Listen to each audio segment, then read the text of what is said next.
Magandang hapon po mga padre. Magandang hapon din, Iha. Nandito po ang mga gawa sa arsenal at ilang sundalo at nais po kayong makausap.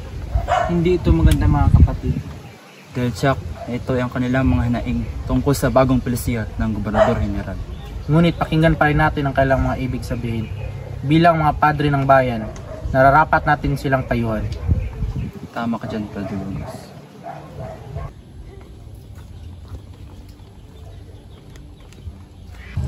Magandang hapon mga padre. Naparito kami upang ipaalam ang mga bagong palusiya ng ating bagong general. Ay labis na nagpapahirap sa amin. Tinanggalan kami ng mga problema. Pagbayad ng buwis. Binawasan ang aming mga sweldo at inalisan ng benepisyo. Pinagtrabaho ang mga kalalakihan ng sapilitan at pinatigil sa paggawa ng paaralan. Batid namin ang inyong kalagayan sapagkat kami din ay nalulungkot sa inyong dinadanas. Ako ay sumasang-ayon kay Padre Zamora. Dahil kami din bilang mga padre ay napagdadamutan ang karapatan. Kaya kailangan natin gumawa ng paraan mga padre at gumawa ng aklas at bumuo ng rebelyon. Anong aksyon ang inyong ninanais? Sapagkat wala tayong magagawa dahil sila ang nasa itaas. Kaya gumawa kami ng simpleng pag-aaklas mga padre. At kung umantong man sa gera, ay handa kami dahil meron kaming madaming armas. At ako'y sumasang-ayon sa kanilang mga padre. Sa katunayan, kinausap ko na ang mga sundalong taga Manila at handa silang tumulong. Hindi maaaring wala kaming gawin sapagkat natatapakan ang aming mga karapatan. At handa kaming magbuwis ng buhay para sa bayan. Para sa bayan. Para sa bayan!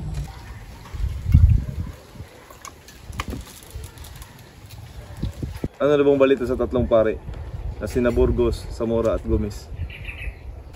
Sa aking pananaw, ay nagpaplano sila ng pag-aalsa laban sa iyo, General.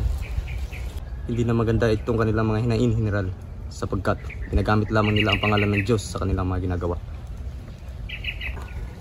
For Diyos, para sa Diyos, Diyos mio! Wakasan ang pamumuno ng Espanya. Ninanais ng mga Hudyo ng pamunuan ng mga praile ang kanilang bansa.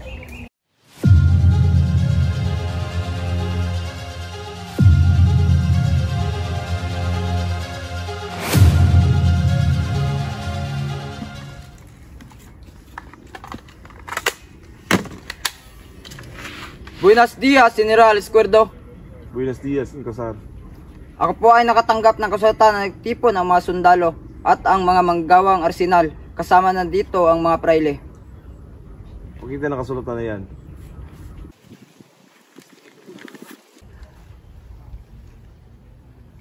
Punyeta, maganda kayo. Ubusin natin sila. Masusunod po, General.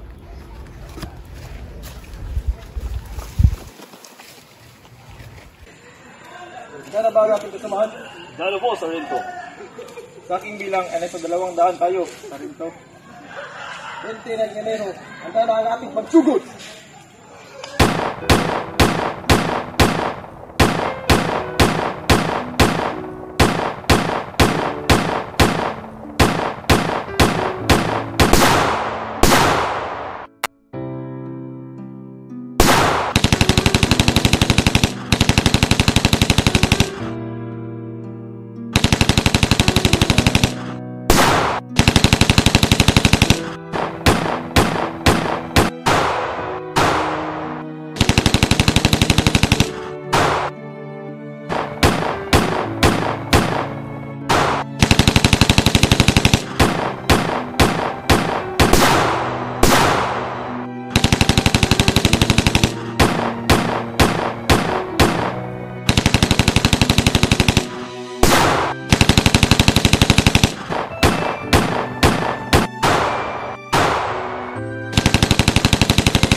General, ano na bang balita sa tatlong paring martir? Tadakip na po sila, General, at kasalukuyang nasa presento na. Mabuti. Maupo kayo.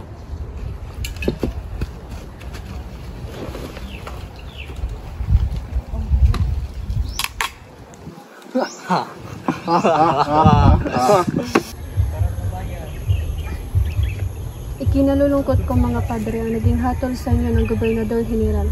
Ako ay napag-utusan lamang upang kunin ang inyong mga panig. Kami ay napagbibintangan na namumuno sa pag-aaklas na ito. Ngunit wala itong katotohanan sapagkat kami mga prele lamang ng bayan. Ang aming ginawa ay pinayuhan lamang sila ng mga mabubuting desisyon. Ngunit ang pagdawit sa aming pangalan ay hindi makatarungan. Wala silang ebidensya at ang kanilang mga sinabi laban sa amin ay pawang invento lamang. Nakatakda ng mga araw mga padre.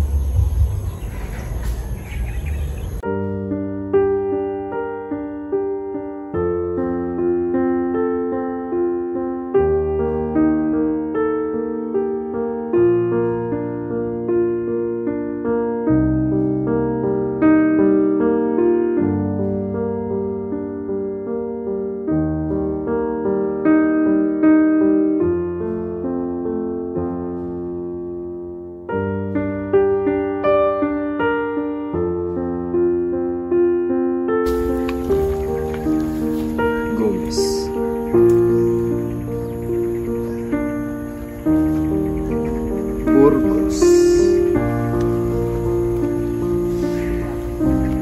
Zamora,